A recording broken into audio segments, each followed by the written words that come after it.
ఆనాటి రాష్ట్రపతులు ప్రధానమంత్రులు అందరి వద్ద అప్పుడు ఫస్ట్ రాజేంద్ర ప్రసాద్ నుంచి నాన్నగారిది. అక్కడ బిరుదు మహారాజు లాంటి ప్రముఖుల వద్ద నువ్వు అన్నిట్లో ఉంది నీకు రుచి, కానీ ఏదైనా ఒక సబ్జెక్ట్ కాన్సన్ట్రేట్ చేయను. జనరల్గా వివిధ దేశాలు వెళ్ళినప్పుడు అక్కడ నృత్య రీతులు వేరే ఉంటాయి, మన దగ్గర ఉన్న నృత్య రీతులు వేరే ఉంటాయి.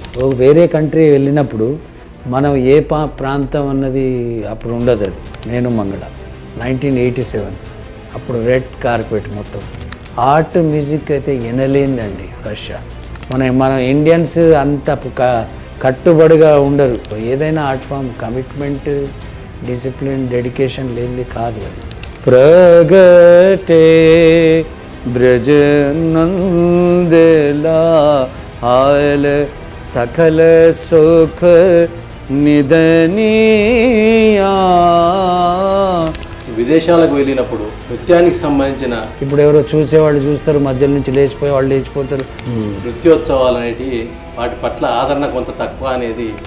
ఏదైనా కానీ రాజును బట్టే రాజ్యం అని అంటారు కదా. నిజమైన కళాకారులు ఎవరు అన్నది ఒక గుర్తింపు ఉండాలి. కొన్ని గురువులతో వచ్చిన ఈ టెక్స్ట్లో దొరకవు. ఫాస్ట్ ఫుడ్ లాగా ఇది కూడా ఫాస్ట్ మూమెంట్, తొందరగా రావాలి, తొందరగా ప్రదర్శించాలి. షెడ్యూల్ ప్రధానమంత్రి గారు వస్తున్నారు 10 minutes చేయండి, ప్రెసిడెంట్ గారు వస్తున్నారు 5 minutes మీకు అలా అలవాటు చేసినామంటే 1 2 3 4 5 రాజ్వా 3 ఛత్రి ప్యాచ్ సే సేమ్ ఓసే ఓ గురుచి నియత్. ఇక వాళ్ళు పరోస్కి నినాద. నృత్య రీతుల్లో కూడా అక్కడ ఉండే పాటలు కానీ సంగీతం కానీ ఎప్పుడైనా ఉపయోగించేవారు. ఏ ప్రాంతమైనా కానీ ఇప్పుడు తమిళ్ భరతనాట్యం ఎక్కువ, తెలుగుకి కూచిపూడి అట్లా. మంగళ గారితో ఉన్న అనుబంధానికి సంబంధించి ఏదైతే జరిగిందో అది ఎనలేని లోటు. అది నాకు music is a universal. Kuchipudi అన్నప్పుడు అల్లూరి సీతారామరాజు గారిని తీసుకున్నాను. అదే షో ఇంకో చోటికి పోతుంటే దాంట్లో నాకు ఇంకా ఏం చేస్తే బాగుంటుంది, ఇంకా దీంట్లో ఏం తక్కువ చేస్తే బాగుంటుంది. పెయింటింగ్ స్టిల్, ఇది మూవింగ్ ఆర్ట్స్, పర్ఫార్మింగ్ ఆర్ట్స్. దీంట్లో ఛాన్స్ ఉంటుంది కట్ చేయడం అండ్ అంతా చూసి ठीक है मेरे पोएट्री पे तो ये छोड़ो ये तुम इसके ऊपर काम करो. ఇండియాలో ఎవరు చేయరు నేను చేసే sketches. Dancer can identify particular moment. 4-5 లైన్లోనే ఉదయ్ శంకర్ గారు కనిపించాలి, ఆయన అమలా శంకర్ గారు కూడా కనిపించాలి లైన్. आ गया सोचोगे वहाँ खत्म हो गया कलाकार, चाहे वो कोई भी कला हो. Welcome real talk with AK.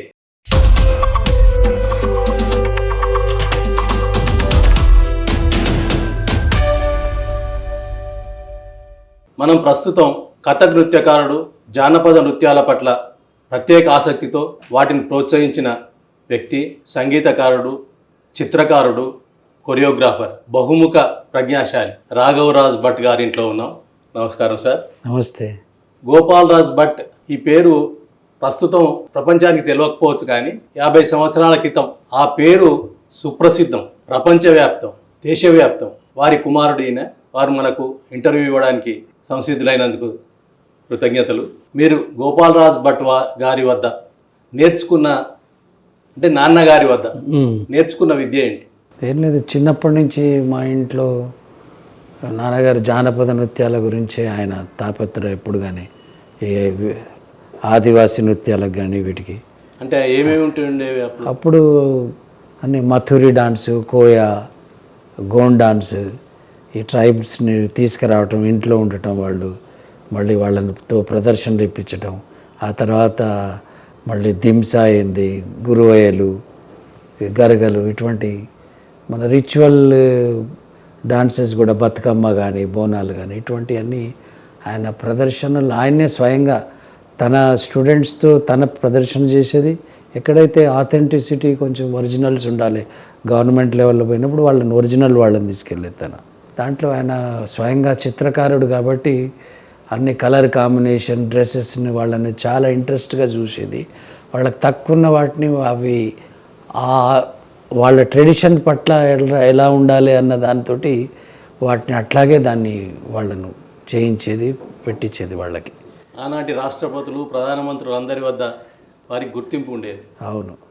అప్పుడు ఫస్ట్ రాజేంద్ర ప్రసాద్ నుంచి నాన్నగారిది ఆ గ్రూప్ వెళ్ళటం. అప్పటి వరకు ఆయన ప్రతి రిపబ్లిక్ డేలో, ఫోక్ ట్రైబల్ ఫెస్టివల్లో కానీ, అప్నా ఉత్సవ్, ఏషియాడ్ 82 ఆయన కోరియోగ్రఫీ, ఓపెనింగ్ క్లోజింగ్ సెరమనీ కూడా రవిశంకర్జీ మ్యూజిక్ మీద ఆయన కోరియోగ్రఫీ ఉండే. అట్లా ఆయన ఈ ప్రతి దాంట్లో ఆయన లేనిది ప్రభుత్వం కూడా ఆయనను చాలా గౌరవించేది. ఆయన సలహా తీసుకునేది దేనికి ఏ కార్యక్రమానికి ఏది ఉంటే బాగుంటుంది అన్నది అవగాహన. ప్రతి రాష్ట్ర ముఖ్యమంత్రులు అందరూ దాదాపు ఆయన అంటే అభిమానం, ప్రేమ ఉండేది. అది మీరు కథక్ నృత్యం నాన్నగారి వద్ద నేర్చుకోలేదు, ఢిల్లీకి వెళ్ళారు, అక్కడ బిరుదు మహారాజ్ లాంటి ప్రముఖుల వద్ద శిష్యరికం చేశారు. అప్పటి అనుభవాలు ఏంటి? మా నాన్నగారు కాలేజీలో మ్యూజిక్ కాలేజీలో చేసినప్పుడు అక్కడే కథక్ నేర్చుకున్నాను మొదలు. ఇక్కడ మా విఠలరావు సారు, గోపాలరావు సారు ఇక్కడ నేర్చుకున్న తర్వాత నేను కూడా ఇటు జానపదం చేసేది, ఇటు చిత్రకళ కూడా నేను కూడా ఫైన్ ఆర్ట్స్ కాలేజీ ఇదే చేశాను. అయితే ఇక మా నాన్నగారు నా టైం వేరు, ఇప్పుడు రాబోయే రోజులు వేరు, నువ్వు అన్నిట్లో ఉంది నీకు రుచి, కానీ ఏదైనా ఒక సబ్జెక్ట్ కాన్సన్ట్రేట్ చేయి నువ్వు అన్న దానిపై ఇక నేను కథక్ డాన్సే ఎక్కువ ఫోకస్ చేసిన. దానిపై నేను ప్రాక్టీస్ చేసి మళ్ళీ నేషనల్ స్కాలర్షిప్ గవర్నమెంట్ ఆఫ్ ఇండియాది అప్లై చేశాను నేను. దానికి ఇంటర్వ్యూకి వెళ్ళాము అప్పుడు 1979 వెళ్ళినప్పుడు నా సెలెక్షన్ అయ్యింది అక్కడ. అప్పుడు అది నేషనల్ స్కాలర్షిప్ ఒకటే సులభంగా వచ్చేది కాదు, అంత ఈజీగా ఆల్ ఓవర్ ఇండియా నుంచి వస్తారు ఆ స్కాలర్షిప్కి. ఇంటర్వ్యూ పోటీ 3 రోజులు అయింది ఆ ఇంటర్వ్యూస్. అందరి దాదాపు 70-75 మంది వరకు ఉండే. దాంట్లో 2 సీట్లు స్కాలర్షిప్ అప్పుడు. అయితే దాంట్లో ఆ 2 నేను ఒకడిని సెలెక్ట్ అయ్యాను. దాంట్లో ఎవరెవరి దగ్గర మీరు శిష్యరికం చేశారు? నేను ఇక్కడ తర్వాత మళ్ళీ బిర్జు మహారాజ్ గారి దగ్గర, మరి అక్కడే నేర్చుకున్న కథక్ కేంద్ర ఢిల్లీ, మహారాజీ దగ్గర నేర్చుకుని మహారాజీ తోటి ప్రోగ్రామ్స్ కానీ ఆయన పట్లనే అక్కడే ఉన్నాను. దాదాపు 15 సంవత్సరాలు అక్కడ ఉన్నా. అక్కడే మా మిస్సెస్ కూడా రీసెంట్లీ అక్కడే మా పరిచయం అయింది కథక్ కేంద్రాల్లో. ఆవిడ కుందర్లాల్జీ మరియు పండిత్ దుర్గాలాల్జీ వద్ద నేర్చుకుంది తన. మరి మహారాజీ అండర్లో కూడా వర్క్ చేసింది తన కొరియోగ్రఫీ వాళ్ళు. మా పరిచయం అయ్యి మేము మా పెళ్లి తర్వాత కూడా మా ప్రోగ్రామ్స్ మళ్ళీ విదేశాల్లో కూడా మేము ప్రదర్శన ఇవ్వటం. నేను అక్కడే దాంట్లోనే వర్క్ చేసేది కథక్ కేంద్రాల్లో. తన కూడా మంగళ భట్తో మీకు ఎలా పరిచయం ఏర్పడింది? మంగళ గారితో పరిచయం అంటే కథక్ కేంద్ర వాళ్ళు, ఆవిడ కూడా అక్కడ జాయిన్ అయింది. అక్కడ నేను మంగళ కంటే నేను మహారాష్ట్రన్ బ్రాహ్మణ్ ఆవిడ. అక్కడే కథక్ కేంద్రాలనే పరిచయం అయింది.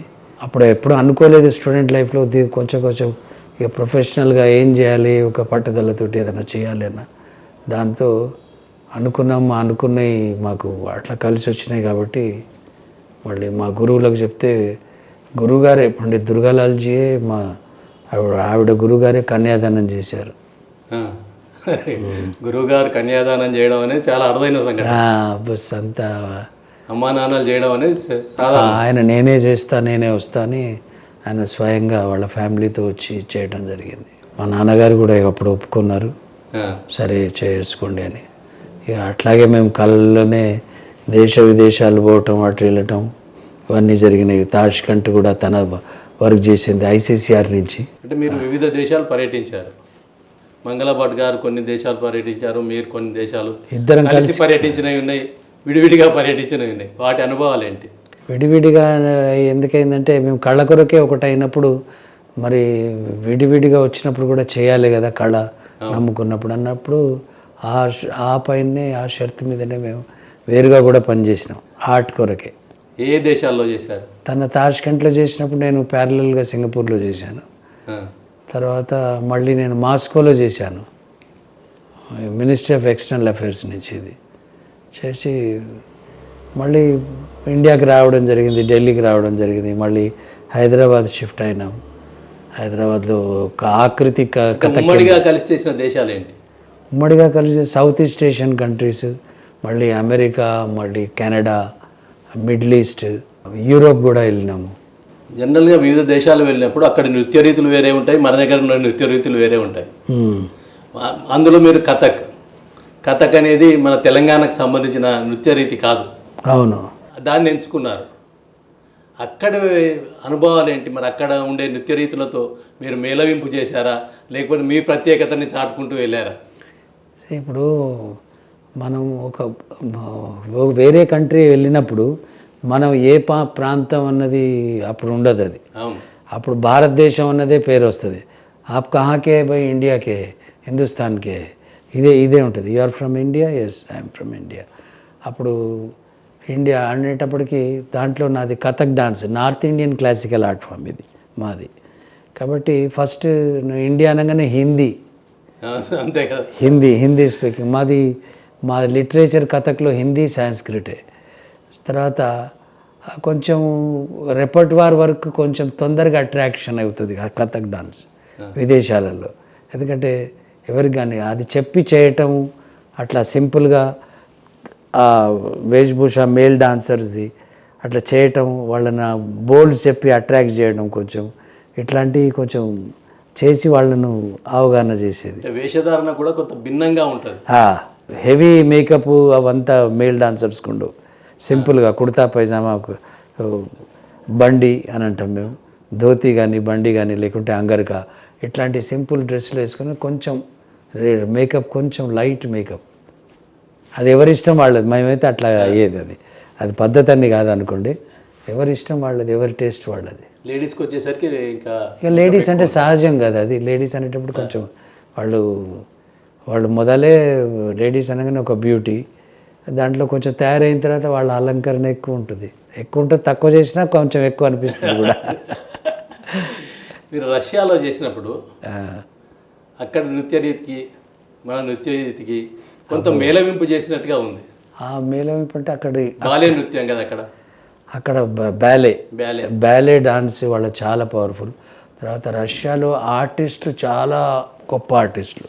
మీరు ఏ రకంగా తీసుకున్న వాళ్ళు మంచి మ్యూజిషియన్స్, ఓపెరా మంచి సింగర్స్, మేల్ ఫీమేల్. థియేటర్ కూడా చాలా అద్భుతంగా అవుతుంది వాళ్ళది. మ్యూజిక్ అయితే వయలిన్ కానివ్వండి, పియానో, ఇట్లాంటి ఏ ఇన్స్ట్రుమెంట్స్, జాజ్ కానీ, డ్రమ్స్ కానీ, వాళ్ళ డాన్స్కి మ్యూజిక్ ఇన్వాల్వ్మెంట్.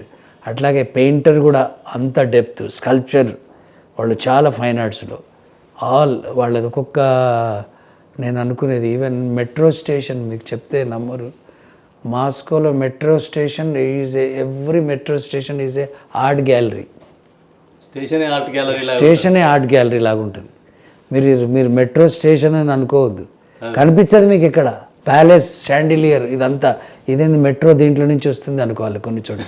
ఆ స్కల్ప్చర్స్, ఆ మ్యూరల్స్ చూస్తే ఒక్కొక్క మెట్రో స్టేషన్లో లైట్ డిజైన్ ఒక్కొక్క రకంగా ఉంటుంది. అట్లా మరి దాదాపు 100 సంవత్సరాల పాతది మెట్రో రష్యాది, యుఎస్ఎస్ఆర్ అప్పుడు ప్రీవియస్. ఎందుకంటే నేను యుఎస్ఎస్ఆర్ ఫెస్టివల్ ఆఫ్ ఇండియాకి కూడా వెళ్ళినాం, నేను మంగళ 1987. అప్పుడు రెడ్ కార్పెట్ మొత్తం. అప్పుడు ప్రెసిడెంట్ లెనిన్, గర్బాచౌక్, ఎక్కడ చూసినా మాకు రెడ్ కార్పెట్ ఉండేది అక్కడ. అంతా ఆ రష్యన్ డిసిప్లిన్, అది ఇప్పటికీ ఆ కంట్రీలో డిసిప్లిన్ ఉంది. అది వేరు కంట్రీస్ డివైడ్ అయినా కానీ ఆర్ట్, మ్యూజిక్ అయితే ఎనలేందండి రష్యా. అమ్మాయిలు కూడా చాలా బాగా వాళ్ళ స్టైలే కాకుండా మీకు ఆశ్చర్యం ఏంటంటే ఇండియన్ డాన్సెస్ కూడా చాలా బాగా చేస్తారు వాళ్ళు.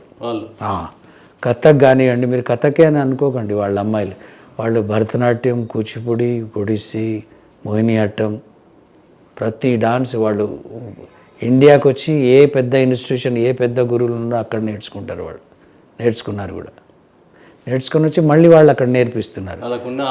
ఆసక్తి.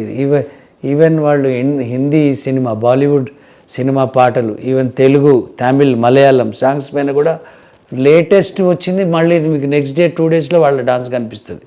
వాళ్ళంతా దాన్ని చూసి పర్ఫెక్ట్గా వీడియో చూసి అట్లా రెడీ అవుతారు వాళ్ళు. సేమ్ మళ్ళీ చూడడానికి కూడా చాలా చక్కగా ఉంటారు వాళ్ళు. మనకు నేర్చుకోవడానికి కూడా అక్కడ అనుభవాలు చాలా ఉన్నాయి. మన ఇండియన్స్ అంత కట్టుబడిగా ఉండరు అంత, కానీ వాళ్ళ దాంట్లో చాలా కమిట్మెంట్. ఏదైనా art form commitment, discipline, dedication లేనిది కాదు అది. విదేశాలకు వెళ్ళినప్పుడు కథక్ నృత్యం అంటే చేస్తారు. నృత్యానికి సంబంధించిన పాట పాడడం కానీ ఇంకేదైనా కానీ ఇప్పుడంటే చాలా వీడియో సిస్టమ్స్ వచ్చినాయి, ఆడియో సిస్టమ్స్ వచ్చినాయి. ఆ కాలంలో లేవు. అప్పుడు ఏం చేసేవారు? మీరే పాడేవారా? అప్పుడు అంటే మేము ట్రై చేసేది, అక్కడ ఎవరైనా ఉన్నారా మేము నేర్పించడానికి కూడా. ఒకవేళ ఆవిడ కానీ అతను కానీ ఎవరైనా పాడలేకపోతే మేము మనమే ట్రై చేయొచ్చు, మేమే పాడేది. చూపించగలరా ఇప్పుడు? చిన్న పార్ట్. ఇప్పుడు భజన్ అన్నా ఏదైనా కానీ కొన్ని వాళ్ళకి నేర్పించి అట్లా ఎక్స్పెక్ట్ చేయాలంటే చేయలేరు వాళ్ళు. అయితే సరే అని నేను మళ్ళీ నేనే పాడేది స్టూడెంట్స్ కొరకని. ప్రగటే బ్రజ నందలా హాల సకల సుఖ నిదనియా ప్రగటే బ్రజ నందలా హాల సకల సుఖ నిధనియా గుటరన హరిదావే గహి పాగ చలావే గుటరన హరిదావే గహి పాగ చలావే యహి बुझाए पग आली बलबादिसी दहनिया प्रगटे ब्रजनंदला आल सकल सुख निधनिया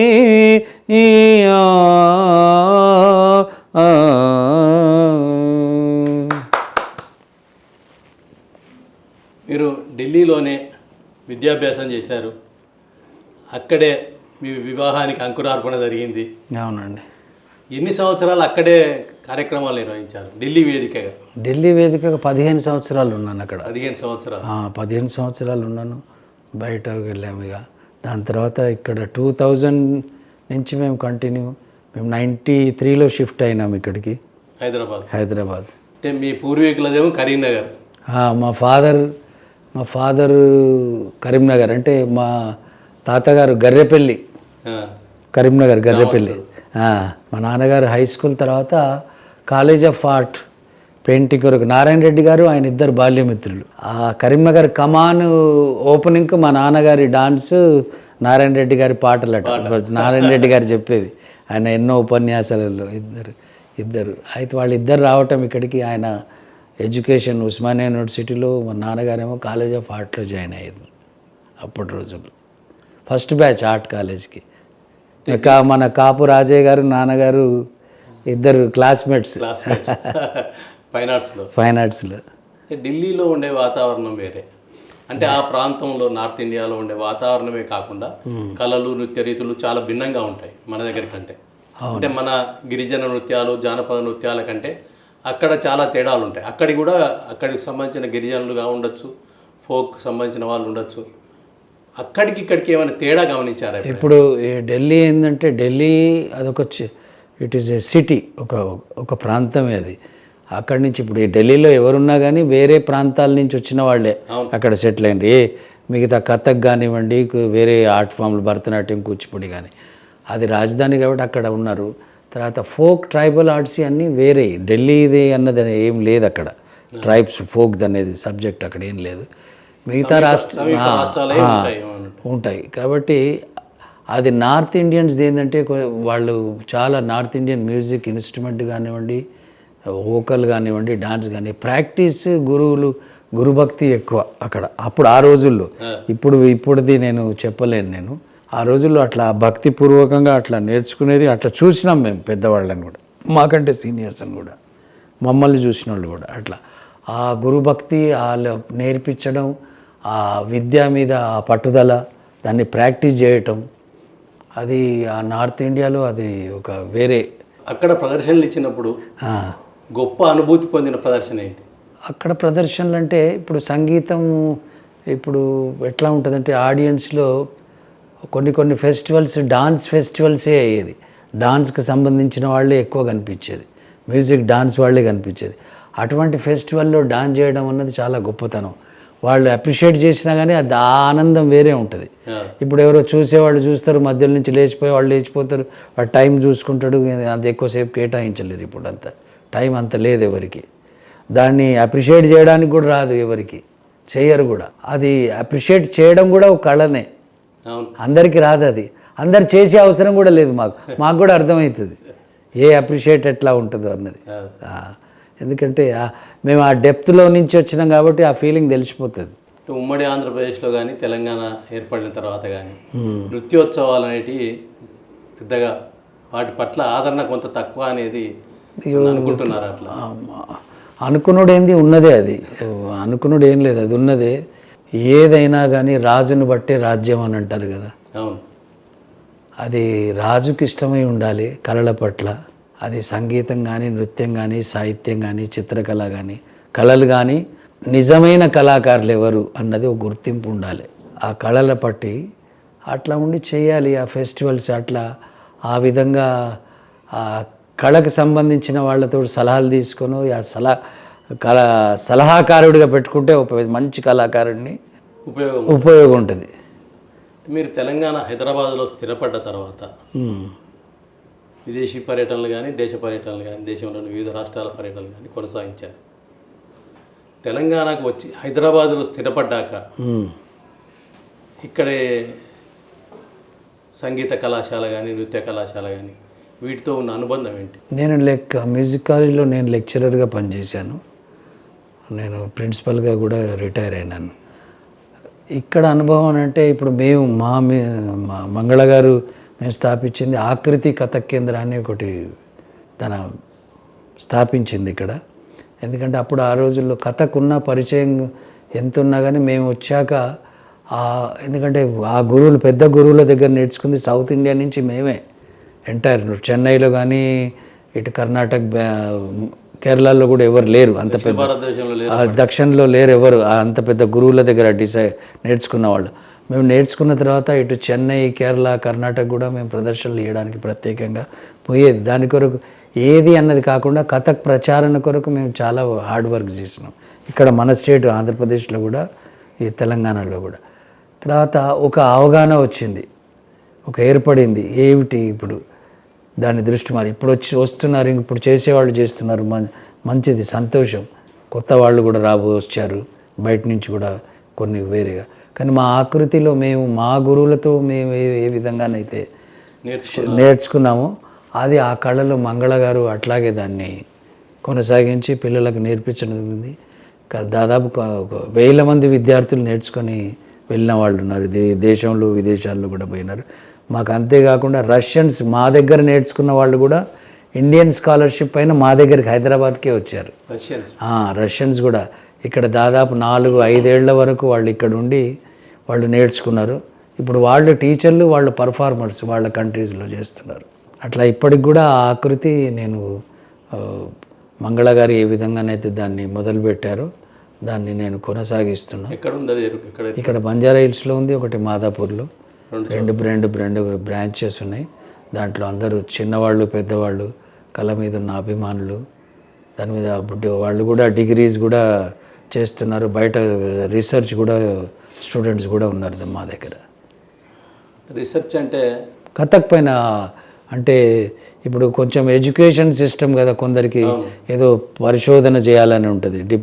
డిగ్రీ, డిప్లొమా, వేరే యూనివర్సిటీస్ ఉన్నాయి డిఫరెంట్ స్టేట్లలో. వాటి మీద వాళ్ళు రీసెర్చ్ వర్క్ కూడా చేస్తున్నారు. యూనివర్సిటీ పరిస్థితేనా? యూనివర్సిటీ కాదు ఇది, మా అంటే యూనివర్సిటీ అనే పేరు లేదు, యూనివర్సిటీ లేదు. ఎందుకంటే మేము ట్రెడిషన్ గురువులతోటి గురు శిష్య పరంపరకు ఆ టచ్ ఉంది మాది. కేవలం యూనివర్సిటీ లెవెల్ అని అంటే మన దగ్గర అంత ప్రభుత్వంది ఏం లేదు సహకారం. కాబట్టి అది ఓన్ ఎస్టాబ్లిష్మెంట్. ఆ గురు శిష్య పరంపర ఇప్పుడు కొన్ని ఏంటంటే రీసెర్చ్ ఓరియంటెడ్ కొన్ని టెక్స్ట్ బుక్స్లలో దొరుకుతాయి మీకు, పరిశోధనకు కానీ దేనికి కానీ. కొన్ని గురువులతో వచ్చిన ఈ టెక్స్ట్లో దొరకవు. ఇప్పుడు మాతో పుట్టేటి మళ్ళీ టెక్స్ట్లో రావు, అవి మా ఓన్ క్రియేషన్. అవే నేర్చుకునేటి. మిగతా మెటీరియల్ ఇప్పుడు గూగులే మొత్తం పెద్ద యూనివర్సిటీ. ఇవాళ రేపు గూగుల్లో ఏది రాదు, ఇప్పుడు అదే పెద్ద యూనివర్సిటీ చాలు. ఇప్పుడు అంటే మీ దగ్గర శిక్షణ పొందడానికి అంటే పరిమిత కాలం అంటూ ఏమైనా ఉందా? 2 ఏళ్ళు, 3 ఏళ్ళు, 5 ఏళ్ళు అట్లా మళ్ళీ ఇప్పుడు నేర్చుకునే వాళ్ళు ఒక 2-3 ఏళ్ళ నుంచి 5 ఏళ్ళ వరకు నేర్చుకుంటే అవగాహన ఉంటుంది. ఆర్ట్ ఎప్పుడు కానీ నేర్చుకున్నంత దాన్ని బట్టి అభ్యాసం చేయడం ఇంపార్టెంట్, చాలా చాలా ప్రధానం. వ్యక్తిగతంగా ఒక్కరే అది చిత్రకళ కావచ్చు, అది ఏ కళ అయినా కానీ ఒక్కరు దాన్ని అభ్యాసం చేయకుంటే అది రాదు. ఏమొస్తుంది, నాకేం కావాలి, మీరు చేయగలరు, నేను చెప్పే అక్కర్లేదు. ఈ రోజుల్లో ఎట్లుంది పరిస్థితి, అది కొంచెం తక్కువ కనిపిస్తుంది. ఫాస్ట్ మూమెంట్ ఇప్పుడంతా, ఫాస్ట్ ఫుడ్ లాగా ఇది కూడా ఫాస్ట్ మూమెంట్, తొందరగా రావాలి, తొందరగా ప్రదర్శించాలి. ఓకే, కొన్ని చోట్ల మాకు 5 నిమిషాలే 10 నిమిషాలు చేయాలని దొరుకుతుంది. అది ఎందుకంటే షెడ్యూల్, ప్రధానమంత్రి గారు వస్తున్నారు 10 మినిట్స్ చేయండి, ప్రెసిడెంట్ గారు వస్తున్నారు 5 మినిట్స్ మీకు అలా అలవాటు చేసినామంటే అది తప్పదు, అది చేయాలి కూడా, ధర్మం అది. ఎందుకంటే దాన్ని బట్టి. కానీ అవగాహన, ప్రాక్టీస్, ఆర్ట్ది చేస్తే అది ఎక్కువ. అంటే సాధారణంగా భార్యాభర్తల్లో ఎవరో ఒకరు కేంద్ర అకాడమీ అవార్డులు పొందడం సాధారణం. మీరేమో ఉమ్మడిగా ఇద్దరు ఒకేసారి పొందారు.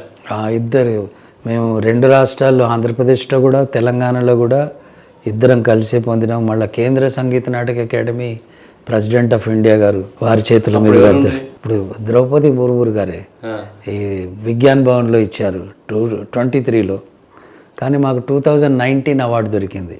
ఎందుకంటే అప్పుడు ఆ కోవిడ్ పీరియడ్ కదా, అప్పుడు అవార్డ్స్ ఇవ్వలేదు కాబట్టి మాకు 2019 ఇచ్చారు. మాకు తర్వాత మరో అవార్డు కూడా పొందారు. నాకు మళ్ళీ మధ్యప్రదేశ్ గవర్నమెంట్ తులసి సమ్మాన్ అని ఇచ్చారు, అరుదైన సన్మానం. అది నా ఫోక్ అండ్ ట్రైబల్ ఆర్ట్స్ గురించి ఇచ్చారు వాళ్ళు. అట్లా ప్రతి త్రిధార వాళ్ళు మన భువనేశ్వర్ ఒడిశా వాళ్ళు ఇచ్చారు, మా ఇద్దరికి ఇచ్చారు.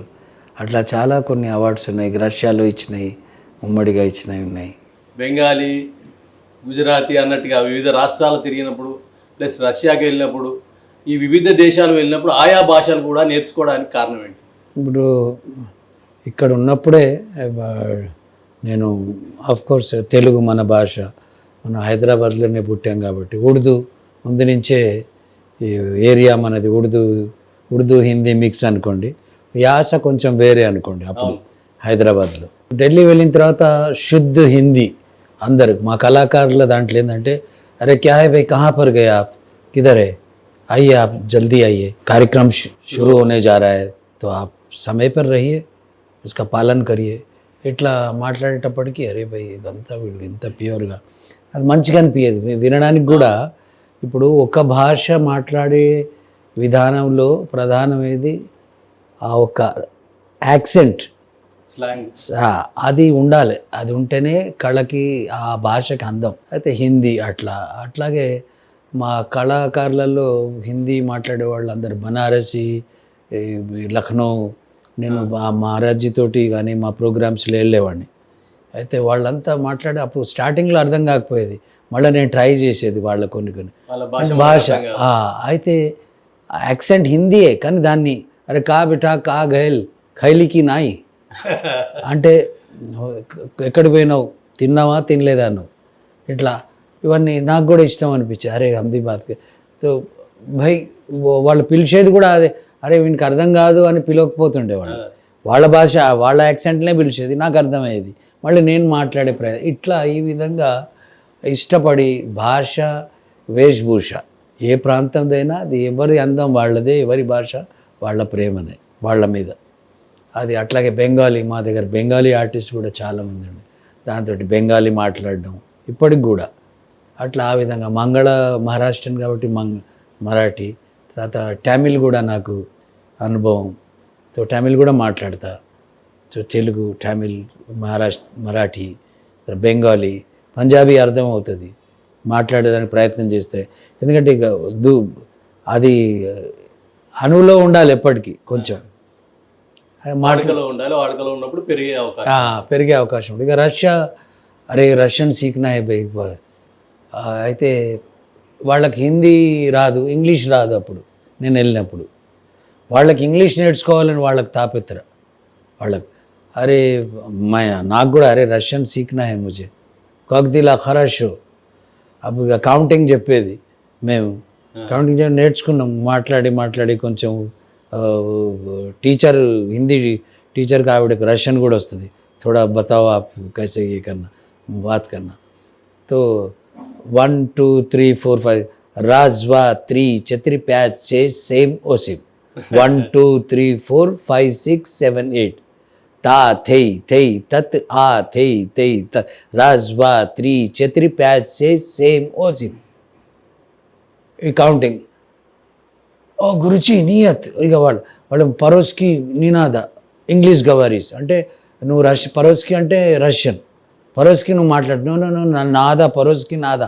నాదా అంటే నేను రష్యన్ కావాలని నేను అంటుండే, వాళ్ళేమో ఇంగ్లీష్ నాదా అంటుండే, ఎందుకంటే వాళ్ళకి ఇంగ్లీష్ కావాలని. అట్లా ఈ విధంగా స్టూడెంట్స్ కూడా వాళ్ళకు కూడా హిందీ, ఎందుకంటే కథక్ హిందీ దగ్గర, తర్వాత ఇండియా వస్తే ఎక్కడికి పోయినా హిందీ మాట్లాడడం, ఇంగ్లీషు ఒక ఇంటర్నేషనల్ లాంగ్వేజ్ కాబట్టి ఆ విధంగా భాష మీద ప్రేమ నేర్చుకోవడానికి, మాట్లాడడానికి, ఏ భాష వాళ్ళు కలిసినా ఆ భాషతో మాట్లాడితే వాళ్ళు సంతోషపడతారు. అరే మా భాష నువ్వు మాట్లాడతావు అని, అరే రాఘవకు ఆతా థోడా బాత్. రాజకీయ నాయకులు వచ్చి మొట్టమొదటి మాట్లాడతారు ఆ భాషలో. ఇక అది వేరు అనుకోండి. మనం రాజకీయ వాళ్ళు చేసే ప్రయత్నం కళ కొరకు, కళాకారుల కొరకు కలవటం, వాళ్ళు ఆ ప్రాంతం నుంచి కాబట్టి వాళ్ళ దాంట్లో ఎన్నో ఉంటాయి నేర్చుకోవడానికి. అట్లనే రాజస్థానీ కూడా వాళ్ళు మాట్లాడేటప్పుడు వాళ్ళ రిధం, నృత్య రీతుల్లో కూడా అక్కడ ఉండే పాటలు కానీ సంగీతం కానీ ఎప్పుడైనా ఉపయోగించేవారు? అన్నిట్లో ఏ ప్రాంతమైనా కానీ, ఇప్పుడు తమిళ్ భరతనాట్యం ఎక్కువ, తెలుగుకి కూచిపూడి అట్లా, ఒడిస్సాకు ఇది చేస్తారు, మణిపురి డాన్స్కి మణిపురి భాష ఉంది, కొన్ని శాస్త్రీయ నృత్యాలకు అదే భాష ఉంటుంది, వాళ్ళ ప్రాంతం భాషనే ఉన్నది, అది అక్కడే పుట్టింది కాబట్టి ఆ భాషనే ఉన్నది. ప్లస్ సాంస్క్రిట్లో కూడా వాళ్ళు చేస్తారు అదొకటి. ఇప్పుడు జానపద నృత్యాలకు అన్నిటికీ ఎక్కడి వాళ్ళది భాష వాళ్ళవి ఉన్నాయి, వాళ్ళ భాష ప్రాంతం భాషలు కాబట్టి అది ప్రాముఖ్యత, వాళ్ళ భాష ఆ ట్యూను అది అట్లాగే ఉండాలి.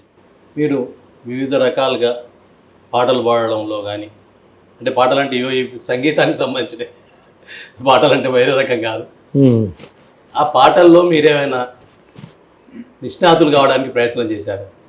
నిష్ణాతులు ఎప్పుడు కాలేదు, నేను నిష్ణాతుడు నేను కాదు ఏ కళలో కూడా, నేను నా భావన అట్లాంటిది, అభ్యాసకులే, ఇప్పటికీ అభ్యాసకుడిని నేను. ఇప్పుడు ప్రాంతం అని అంటే ఇప్పుడు పంజాబీ డాన్స్కి పంజాబీ యాక్సెంట్ పాట, వాళ్ళకు ఆ రిధం అట్లుంటుంది కాబట్టి, ఒడియా సాంగ్కి ఒడియా పాటలు పాడడానికి ఎప్పుడైనా ప్రయత్నం చేశారు? పాడి నేర్పించేటప్పుడు పాడటం ఇష్టం నాకు. చూపిస్తారా? పాడి చూపిస్తారు. అయ్యే ఎగ్జాంపుల్ రాజస్థానీ డాన్స్ ఉందనుకోండి, ఘుమర్, వాళ్ళు చాలా మంచి మంచి సింగర్స్ రాజస్థానీ, లాంగా మాంగణియార్ కావచ్చు, జానపదం, ఫోక్, వాళ్ళ రిధం మనం చూస్తూనే ఉంటాం. ఈవెన్ సినిమాల్లో కూడా కొంచెం ట్యూన్ వచ్చినా ఒక పాటలో వాళ్ళు కావాలని వేస్తారు దాన్ని మ్యూజిక్ డైరెక్టర్స్. ఇది Rajasthani tune, Rajasthani rhythm, Punjabi tune, ఇది పంజాబీ రిధం, మన గుజరాత్ ఇది డాండి, అది తెలిసిపోతుంది కొన్ని. అట్లా అది వచ్చినందుకు, ఆ యాక్సెంట్ వచ్చినందుకు ఆ ఫీలింగ్ వేరే వచ్చేస్తుంది. అట్లాగే రాజస్థానీ డాన్స్కి నేను స్వయంగా పాడేది అన్నట్టు, ఆ డాన్స్కి బయట పోయినప్పుడు, ఎందుకంటే ప్రతి జాగాలు అందరూ దొరకాలంటే కష్టమయ్యేది. కొన్ని ఫోక్ కూడా నేర్పించేది మధ్యలో వాళ్ళకి, రష్యన్స్ కూడా అక్కడ కూడా చేసాం ఫోక్ డాన్సెస్, వేరే కంట్రీస్లో కూడా చేయించినాం. రిధం దొరికేది కానీ సింగర్ దొరకకపోయేది, మరి నేనే ప్రయత్నించేది, పాడాను కూడా అక్కడ ఒక పాట. అసవరి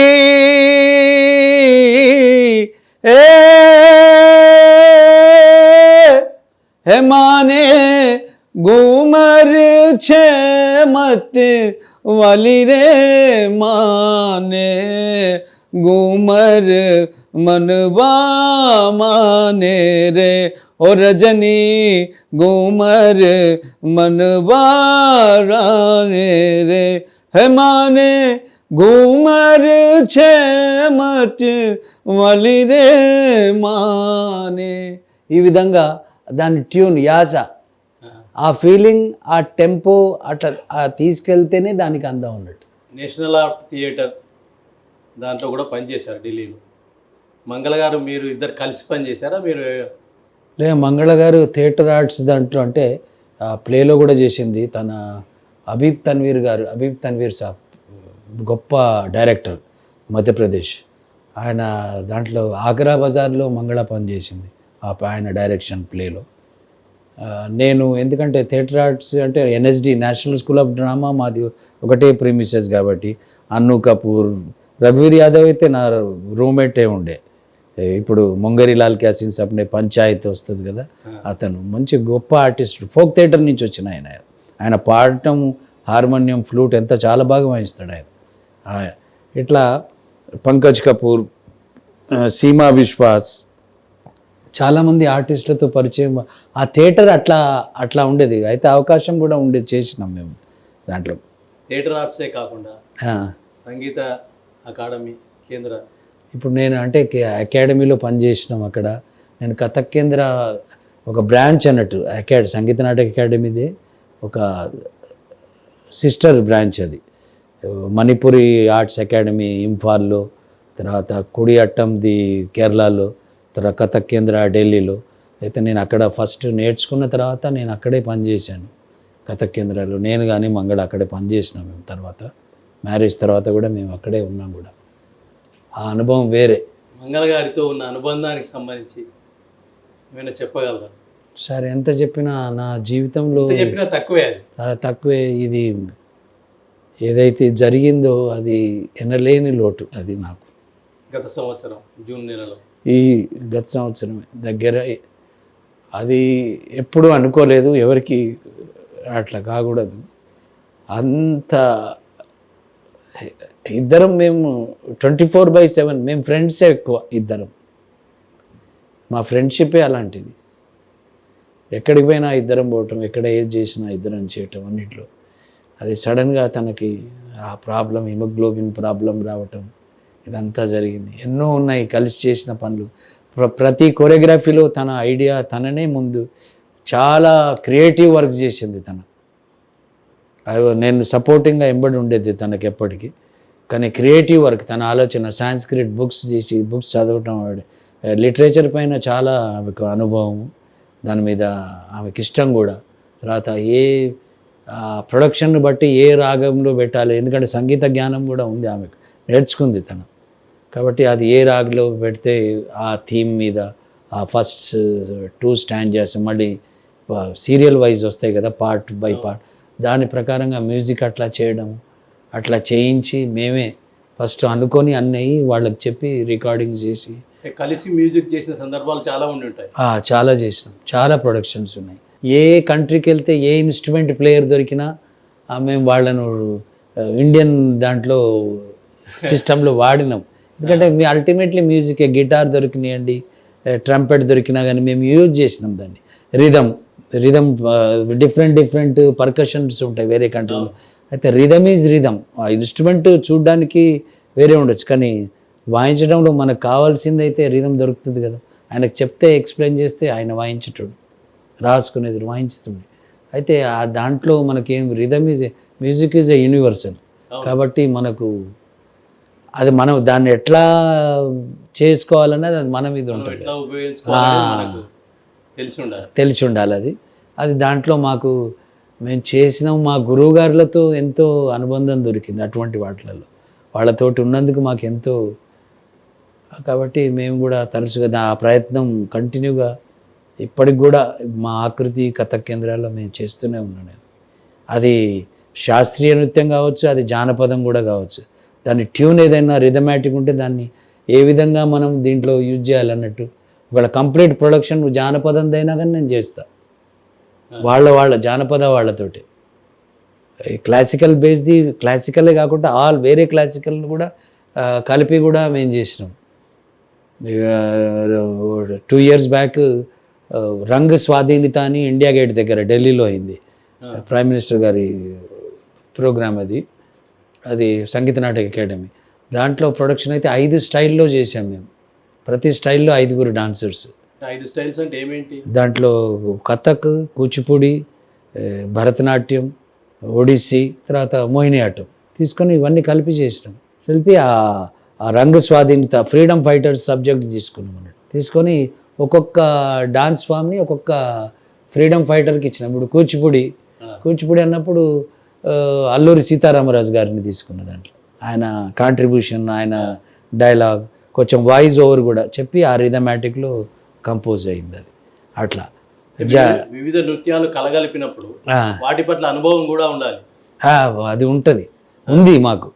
ఏ విధంగా ఏ మూమెంట్ చేయిస్తే బాగుంటుందని అట్లా ఆ విధంగా ఫ్రీలాన్సింగ్ డాన్సర్స్ని, మంచి డాన్సర్స్ని తీసుకొని వాళ్ళకి సజెషన్ ఇచ్చి చెప్పి రిహర్సల్ చేసి చేసినాం. అట్లా ఇప్పుడు చాలా అటువంటిది ఫెస్టివల్, యూత్ ఫెస్టివల్ 2005 రష్యాలో కూడా సంస్కృతి సాగరం చేసిన మీరు ప్రొడక్షన్ మాది యూట్యూబ్లో చూస్తే చాలా కొరియోగ్రఫీస్ అన్నీ కనిపిస్తాయి మీకు. ఆకృతిలో చూస్తే కూడా మీకు కనిపిస్తాయి. డాన్సెస్ ఆఫ్ ఇండియా అని చేసినాము. రష్యన్స్తో కూడా మొత్తం 5 స్టైల్స్లో మాస్కోలో చేయించాను ప్రొడక్షన్. 21 సిటీస్లో నేను ఉన్నంత కాలంలో 21 సిటీస్లో ప్రదర్శన చేసినది అక్కడ డాన్సర్స్ తోటి. వాళ్ళంతా మన ఇండియన్ క్లాసికల్ డాన్సర్స్. సో చాలా వాళ్ళు సంతోషపడేది, వాళ్ళని అటు ఇటు తీసుకెళ్ళి. అంటే భారతీయ నృత్యాలే కాకుండా మీరు కొరియోగ్రఫీ కూడా చేసేవారు. ఏ రంగంలో మీరు కొరియోగ్రఫీని వాడుకున్నారు? కొరియోగ్రఫీ ఇప్పుడు జానపదం నుంచి ప్రొడక్షన్లో అది డాన్సర్స్తో స్టూడెంట్స్ డాన్స్ నేర్చుకొని వాళ్ళతో చేసినాం. ఒరిజినల్ ట్రైబ్స్ తోటి కూడా చేసిన.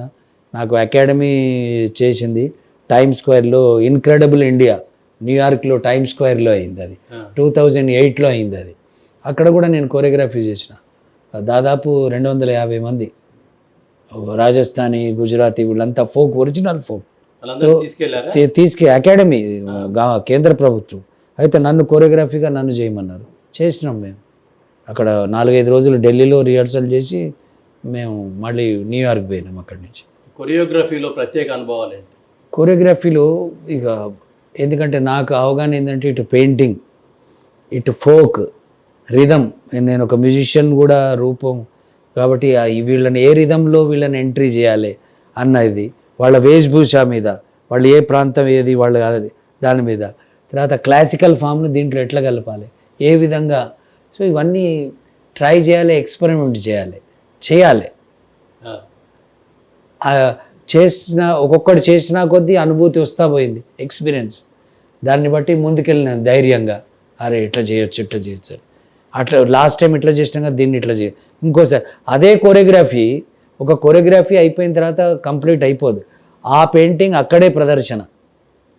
ఒక షో, ఒక పెయింటింగ్ అనుకోండి, అదే షో ఇంకో చోటికి పోతుంటే దాంట్లో నాకు ఇంకా ఏం చేస్తే బాగుంటుంది, ఇంకా దీంట్లో ఏం తక్కువ చేస్తే బాగుంటుంది అన్నది మళ్ళీ అదే పెయింటింగ్ కొంచెం చేంజ్ అవుతుంది అక్కడ. ఎందుకంటే ఇది స్టిల్ పెయింటింగ్, స్టిల్ ఇది మూవింగ్ ఆర్ట్స్, పర్ఫార్మింగ్ ఆర్ట్స్. దీంట్లో ఛాన్స్ ఉంటుంది, కట్ చేయడం, ఎడిటింగ్ ఛాన్స్ ఉంటుంది. కాబట్టి అట్లా చేసేటోండి. కథక్ నృత్యకారులుగానే కాకుండా చిత్రకళా రంగంలో కూడా మీ ప్రత్యేకత చాటుకున్నారు. అవును. అంటే చిత్రకళలో మీ ప్రత్యేకత చాటుకోవడానికి ఎంచుకున్న అంశం ఏంటి?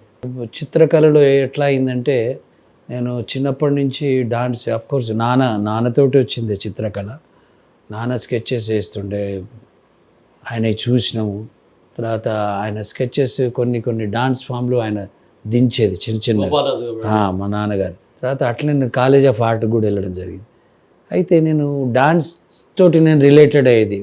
మా ఫాదర్ది కొన్ని విన్నాను నేను. ఆయన శకుంతల వేషం వేసి దుష్యంతుడిది పోర్ట్రేట్ చేసేదట లైవ్ స్టేజ్ పైన మ్యూజిక్ తోటి. ఆ క్యాన్వాస్ మీద ఏమి ఉండకపోయేది, ముందే స్కెచ్ అయ్యేది ఉండకపోయేది. ఆయన్నే పర్ణశాల అదంతా రెడీ చేసి చౌక్ నుంచి పావురాలు, జిమ్కా, కుందేళ్ళు తెచ్చి చౌక్ అంటే ఇక్కడ చార్మినార్ దగ్గర చౌక్ అని ఒక బజార్ ఉంది. ఇప్పటికి కూడా ఉంది. అది అంతగా లేదు, ఆ లెవెల్లో లేదు. అయితే బర్డ్స్ అవన్నీ తెచ్చిపెట్టి ఆయన వేషం వేసుకుని ఆ డాన్స్ చేసేది, పెయింటింగ్ అవన్నీ చెప్పేవాళ్ళు. మేము చూడలేదు కానీ చెప్పేవాళ్ళు అందరూ, మీ ఫాదర్ ఇట్లా చేసేది, మీ ఫాదర్ ఇట్లా చేసేది. అయితే ఆ రేఖా చిత్రాలు చూసినప్పుడు నేను పెద్ద పెద్ద ఆర్టిస్టులు కూడా బుక్స్ చూసిన, హెబ్బర్ సాబ్, చావడా సాబ్ ఈ స్కెచెస్. అయితే వాళ్ళు స్కెచ్ చేసేటప్పుడు ఫుల్ అనాటమీ ఉంటుంది, కంప్లీట్ హ్యూమన్ ఫిగర్ ఉండి దానిపైనుంచి కాస్ట్యూమ్ వస్తుంది.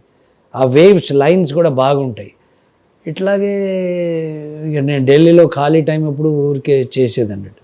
చేస్తుంటే కొన్ని స్పీడ్ పెరిగింది స్కెచింగ్లో బాగా. స్పీడ్ పెరిగినప్పుడు ఏమైందంటే మా డైరెక్టర్ ఉండే కేశవ్ కొఠారి అని ఓ డైరెక్టర్, ఆయన అకాడమీ సెక్రటరీ కూడా అయ్యారు, సంగీత నాట్య అకాడమీ. అట్లాగే జీవన్ పాని గారు. ఒక సందర్భంలో నేను అట్లాగే ఆయన చాలా ఫ్రెండ్లీగా ఉంటుండే నాతోటి వాళ్ళిద్దరు. ఇట్లాగే స్కెచ్ బుక్ ఒకసారి చూపించిన, దేఖియే ఆప్ మేరా స్కెచ్ కా మై ఐసే కోషిష్ కర్తే రేతా. ఆయన పోయిట్ కూడా ఉండే పాణి గారు. आपके पोएट पे मैंने आपने जो पोएट्री पढ़ा है उसके ऊपर एक स्केच बनाया मैं बोलते. ఆయన అంతా చూసి ठीक है मेरे पोएट्री पे तो ये छोड़ो ये तुम इसके ऊपर काम करो, अगले जयंती आ रहा है कथक का, उसमें तुम्हारे चित्रकला का अपन छापेंगे అని అప్పుడు స్టూడెంట్ లైఫ్లో వేసారా బుక్ వేసారా? బుక్ కాదు, ఆ ఫెస్టివల్ది బ్రోషర్ అవుతుంది కదా, అవును. అయితే అట్లా స్టార్ట్ అయింది. స్టార్ట్ అయ్యిగా నేను స్కెచ్లు వేయటం, బాగా ప్రాక్టీస్ చేయటం, దాని మీద ఆ పేపర్స్ తీసుకురావటం, స్టేషనరీ వైట్ పేపర్స్, ఈ పెన్స్ డిఫరెంట్ పెన్, అబ్రాడ్ పోతే కొత్త కొత్త పెన్నులు, ఇక మా షాపింగ్ ఇదే ఉంటుండే, ఏ పెన్నులు ఏ బ్రష్ కొత్తది ఏమొచ్చింది, నా స్కెచ్కి ఫ్రీ హ్యాండ్ ఎట్లుంటుంది అన్నది, అట్లా వేసి మినిమం లైన్స్లో నేను నా ఒక గుర్తింపు తెచ్చుకున్నా. ఇండియాలో ఎవరు చేయరు నేను చేసే స్కెచెస్, మినిమం లైన్స్. ఆర్టిస్ట్ చాలా గొప్పవాళ్ళు ఉన్నారు, అది వేరు సంగతి. మినిమం లైన్స్లో డాన్స్ ఫిగర్, ఆ particular moment, dancer can identify particular moment. అది భరతనాట్యం కావచ్చు, కూచిపూడి కావచ్చు, కథక్ కావచ్చు, ఒడిస్సీ కావచ్చు, ఈవెన్ ఫోక్ ట్రైబ్స్ది కూడా ఆ మినిమం లైన్స్లో ఇది ఫలానా, ఇది నాగా, ఇది గోండ్, ఇట్లా మీకు ఐడెంటిఫై అవుతుంది. అట్లా క్లాసికల్ అన్నీ ఇప్పుడు అన్ని ఆర్ట్ ఫామ్లో నేను వన్ మ్యాన్ షోస్ కూడా చేస్తా. ఢిల్లీలో కానీ, చెన్నైలో కళాక్షేత్రాల్లో చేసిన, ఇక్కడ హైదరాబాద్లో చేసిన, తర్వాత అమెరికా, కెనడా, సింగపూర్ అట్లా అన్ని చోట్ల one man show dances of India అని ప్రజెంట్ చేసిన. నా ప్రోగ్రామ్తో పాటు ఇది కూడా ఆర్గనైజ్ చేసేది. ఇది నా స్కెచెస్, ఇవి డాన్సెస్ ఆఫ్ ఇండియా. దీంట్లో 8 శాస్త్రీయ నృత్యాలు ఉన్నాయి. మొట్టమొదటిది Sattriya dance, Assam, Kathakali Kerala, Bharatanatyam Tamil Nadu, Kathak north India, Odissi Orissa, Manipur, Kuchipudi Andhra Pradesh, Mohiniyattam Kerala. ఇది ఒక చిన్న ప్రయత్నం, అక్రిలిక్ కలర్స్లో ఈ పెయింటింగ్ నేను చేశాను. ఇది టెంపుల్ ఆఫ్ మ్యూజిక్ అని దీని పేరు పెట్టుకున్నా. అన్ని శాస్త్రీయ వాయిద్యాలే ఎక్కువ ఉన్నాయి దీంట్లో, మొత్తం అవే. అందుకే ఇటు గంట, ఇటు దీపము, ఇటు శంకు, అటు మంజీరా, గాంగ్, ఇట్లా వాటిలలో ఈ శాస్త్రీయ విచిత్ర వీణ, ఇవన్నీ చండ, సితార్, సారంగి, వీణ, ఇవన్నీ ఇన్స్ట్రుమెంట్స్ దించాను. ఇది మా నాన్నగారు గోపాలరాజ్ భట్ గారి ఈ పెయింటింగ్. ఇది ఆయన ఫైనల్ ఇయర్లో డిప్లొమా అప్పుడు చేసింది. ఇది కోలాటం, ఇది కుబా నాగా ట్రైబ్స్ లైవ్ స్కెచ్ చేసిన. ఇది ఇంఫాల్లో కొన్ని ఒక 200 స్కెచెస్ చేసిన. 5 ఫెస్టివల్ వాళ్ళది 5 డేస్కి పిలిచారు. ఇది ఒక నా వర్క్, రియలిస్టిక్ వర్క్. ఇది తబలా, సారంగి, మా కథక్ డాన్స్కి ముఖ్యమైన ఈ 2 ఇన్స్ట్రుమెంట్స్ అన్నట్టు. సారంగి మాకు కంపల్సరీ కథక్ నగ్మాకి, మేము నృత్యానికి. తబలా అయితే చాలా కాంపిటేటివ్. ఆ సందర్భాల్లో రేఖాచిత్రాల అమ్మకం ఏమైనా జరిగిందా? జరిగినాయంటే అది సిరీస్ చేసిన, కొన్ని ఇచ్చాను. ఇప్పుడు రాబోయే దాంట్లో అది కంప్లీట్ వన్ మ్యాన్ షో చేసి అమ్మకానికి కూడా చేసిన, తీసుకున్నారు. కొన్ని ఎన్నో డాన్స్ ఇన్స్టిట్యూట్లకు, చాలా వాటికి అందరు లోగోలుగా ప్రయోగిస్తున్నారు వాటిని. కొందరు తీసుకున్నారు అడిగి, కొందరు కొనుక్కున్నారు, అట్లా జరుగుతున్నాయి. ఇప్పుడు మా కథక్ కేంద్రాది లోగో ఢిల్లీ నేషనల్ స్కూల్ అది ఆఫ్ కథక్, దాని లోగో కూడా నాదే, నేను చేసిందే లోగో. అదే కాకుండా ఒక సందర్భం చెప్తా మీకు. ఉదయ్ శంకర్ శతాబ్ది సమారోహం అయింది, సంగీత నాటక అకాడమీ చేసింది.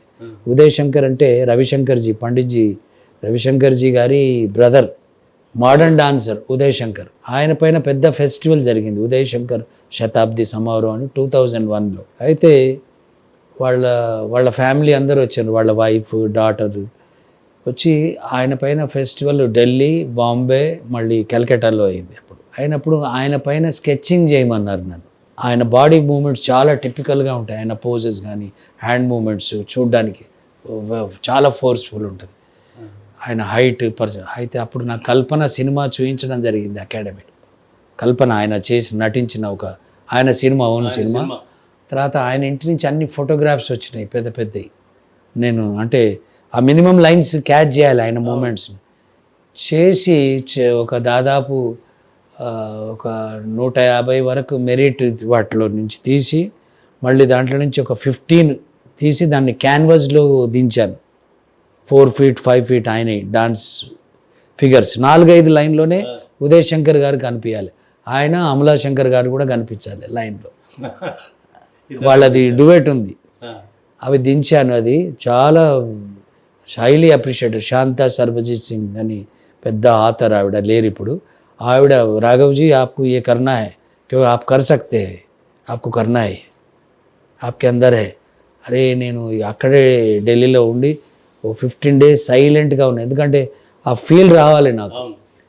నాకు ఒకటి ఉంది అది, ఆ లైన్ స్కెచెస్, ఎందుకంటే ఆ 1 line ఆ మినిమం లైన్స్లో ఆయన క్యారెక్టర్ కనిపించాలి, బాడీ లాంగ్వేజ్ చేయడానికి. అది చేశాను. ఇప్పుడు అకాడమీ రవీంద్ర భవన్లో గ్రౌండ్ ఫ్లోర్లో ఆర్కైవ్ మ్యూజియంలో పెట్టారు. అవి 14 పెయింటింగ్స్ ఉన్నాయి ఇప్పుడు. వాళ్ళు డిస్ప్లే చేసిండ్రు, అది ఫ్రేమ్ చేయించాను నేనే వాటిని.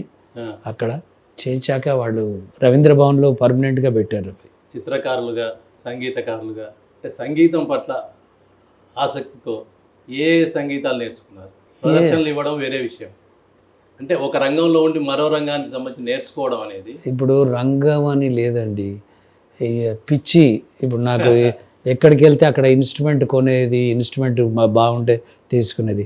హార్మోనియం, మా కథక్ లహరా అని ఉంటుంది, స్టూడెంట్కు నేర్పించేటప్పుడు గురువులు కూడా హార్మోనియం వాయిస్తారు. వాళ్ళు నగ్మా అంటాం మేము. హార్మోనియం వాయించేటప్పుడు మాకు కొంచెం అలవాటు చేసుకున్నాం, మేము రేపు వాయించాలి కొద్దిగా. ఆ హార్మోనియంతో రాగాలు, నోట్ ఏంది, రాగం, ప్రతి రాగాలలో స్వరాలు వేరు వేరు ఉంటాయి. అది ఏ స్వరం అన్నది అది హార్మోనియంలో. ఇన్స్ట్రుమెంట్స్ అట్లాగే ఫ్లూటు, పకావచ్, తబలా కొంచెం వాయిస్తాను నేను. ఇష్టం అంతే, అది ఎట్లొచ్చింది అని కాదు, ఇష్టం, ప్రేమ. మీ భవిష్యత్ ప్రణాళిక ఏంటి? భవిష్యత్ ఇది దీంట్లో, అంటే ఒక రంగంలో ఉన్నవారు కూడా ఇంకా ఫ్యూచర్గా ఇంకా ఎదగడానికి ఇది ఈ ఆసక్తి అనేది, ప్రక్రియ అనేది ఆగిపోదు, ఆగొద్దు కూడా. ఎందుకంటే ఇది నిరంతరం ప్రభావం ఉంటేనే ఆ కళలలో తేజస్వి వస్తుంది, లేకుంటే కాదు. అది మా గురుగారు అనేది, జहाँ तक तुम कला जहाँ आ गया सोचोगे तो वहाँ ख़त्म हो गया कलाकार, चाहे वो कोई भी कला हो, जब तक अब इच्छा हमेशा होना चाहिए करने की, गाने की, स्वयं ये गायन वादन नृत्य చిత్రకళ कुछ भी हो. అట్లా నాకు ఆ ఫీలింగ్, నాకు కూడా అదే ఫీలింగ్. దీంట్లో ఇంకా రాబోయే యువకులకు ఇప్పుడు కూడా మేము మా ఆకృతి నుంచి ఎంతోమందికి మంగళ నేర్పించినట్టు 1000 మందికి కథకు నేర్చుకుంటున్నారు. ఇప్పటికి కూడా వాళ్ళు కూడా పర్ఫార్మింగ్ స్టార్ట్, అందరూ వాళ్ళ క్షేత్రాలలో డాన్స్ చేస్తున్నారు, పర్ఫార్మింగ్ సోలో డాన్సర్గా వాళ్ళు నేర్పిస్తున్నారు కూడా. సీనియర్స్ వాళ్ళ వేరే స్థలాల్లో, వేరే దేశాలలో ఉన్న వాళ్ళు కూడా నేర్పిస్తున్నారు. అదే వాళ్ళని చూసి సంతోషం. వాళ్ళు ఇంకా పైకి రావాలి, వాళ్ళని ప్రోత్సహించాలి, రాబోయే కొత్త తరానికి వాళ్ళు నేర్పియాలి, వాళ్ళు గురువులుగా రావాలి, వాళ్ళు మంచి ప్రదర్శనలు ఇవ్వాలి. మేము నేర్చుకున్నవి, మేము మా మాటలు, మా పాటలు కానీ మావి అన్నీ వాళ్లకు అభినయ్, అవి మంగళాన్ని ఫాలో చేశారు వాళ్ళు కంప్లీట్గా. మా ట్రెడిషన్ని ఫాలో చేశారు కాబట్టి అది కంటిన్యూగా ఉండాలి, వాళ్ళు చేస్తారు అన్న గట్టి నమ్మకం కూడా ఉన్నది భవిష్యత్తులో. అంటే మీ శిష్యరికంలో బాగా గుర్తింపు వచ్చిన వాళ్ళు ఎవరు? చాలామంది ఉన్నారు, రష్యాలో ఉన్నారు, చాలామంది ఇతర వాళ్ళు ఉన్నారు. ఇక్కడ కూడా ఇప్పుడు సీనియర్స్లలో దివ్య పాఠక్, ప్రీతి, హారిక, మృణాలిని, చాలామంది అమ్మాయిలు వాళ్ళు సోలో డాన్స్ చేస్తున్నారు. ఇప్పుడు వాళ్ళు రీసెర్చ్ ఓరియంటెడ్, వాళ్ళు దాంట్లో గ్రాడ్యుయేషన్ కూడా చేశారు, ఇంకా పీజీకి కూడా. నేను ఇక్కడ అవకాశం లేకుంటే వేరే రాష్ట్రాలలో కూడా అప్లై చేసి ఎగ్జామ్ ఇవ్వండి, ఎందుకంటే అది కూడా అవసరం. ట్రెడిషన్ ఉంచుకుంటూ ట్రెడిషనల్గా చేసుకుంటూ, అది ఎక్కడైతే మీకు అవసరం పడుతుందో అది ఆ పేపర్, ఆ సర్టిఫికెట్లు ఉండాలి మీ దగ్గర. దాంట్లో వాళ్ళు చేస్తున్నారు ప్రయత్నం. వాళ్ళు కూడా నేర్పించడంతో పాటు వాళ్ళు కూడా కంపోజింగ్ అది ఇది చేస్తారు అక్కడ. మీ మేనమామ బిరుదురాజు రామరాజు గారు, వారితో ఉన్న అనుబంధం ఏంటంటే, మా మేనమామ మా అమ్మ సొంత అన్నయ్య, ఆయన పెద్ద అన్నయ్య. ఆయన Osmania university head of the department తెలుగుగా పనిచేశారు. ఆయన అంటే అభిమానం. మామయ్య మేము మనల్ని డాన్సర్గా మమ్మల్ని చూసినప్పటి నుంచి అరే ఒక అభిమానం. ఢిల్లీకి వస్తే వచ్చేది నా దగ్గరికి. మా పెళ్ళప్పుడు కూడా ఎందుకంటే నాది ఇంటర్ కాస్ట్ మ్యారేజ్. అవును. ఆవిడ మహారాష్ట్ర నది మేము చేసుకోవాలో వద్దన్నట్టు ఎందుకు నేను నిలబడతానే మా మామయ్య వచ్చి పెళ్ళిలో నిలబడి మ్యారేజ్ అదంతా అయ్యే వరకు. ఆయన అంటే అభిమానం, ఆయన అట్లా ఉండేది పర్సనాలిటీ కూడా. ఆయనకు స్థానం, ఆయన ఆయన కూడా ఫోక్లో జానపద ఇద్దరు దాంట్లోనే తీసి చేశారు. ఈ ఫోక్లోరిస్ట్ మామయ్య, నాన్నగారేమో ప్రాక్టికల్గా జానపద నృత్యకారుడు. వాళ్ళిద్దరిది అది కూడా పరిచయం మా నారాయణ రెడ్డి గారే చేయించారు అని చెప్పారు ఆయన. నారాయణ రెడ్డి గారు నేనే మీ మామయ్యకు నేను పరిచయం చేయించిన మీ నాన్న. ఆ విధంగా అయింది అట్లా. చివరగా మీ కుటుంబం గురించి. కుటుంబం, నాకు ఒక బాబు, మ్యారేజ్ పెళ్ళయింది అబ్బాయిది, ఇక్కడే ఉంటారు. అమ్మాయి వాళ్ళు, అబ్బాయి కూడా తబలా సితార్ ఆయన దాంట్లో నేర్చుకున్నాడు. తర్వాత థియేటర్ ఆర్ట్స్ కూడా, ఆయన థియేటర్ కూడా చేస్తారు. కానీ ఫుల్ టైమ్గా ఆయన రుచి ఉంది మ్యూజిక్ పైన. బాగా ప్రోగ్రామ్స్కి వెళ్తాడు, ప్లే కార్యక్రమాలకు కూడా చూడ్డానికి వెళ్తాడు, వింటాడు, ప్లే చేస్తాడు. ఆయన బిజినెస్ క్రాఫ్ట్, ఆయన బిజినెస్ ఆయనది వేరే, ఫ్యామిలీ. ఇది రాఘవరాజు భట్ గారి విశ్వరూపం. వారు వివిధ కళల్లో వారి నిష్ణాతులు. వారు మనకు సహకారం అందించి మనకు ఇంటర్వ్యూ ఇచ్చినందుకు ధన్యవాదాలు. త్వరలో మీ ముందుకు మరో ప్రముఖంతో రానున్నాం. Real talk with AK.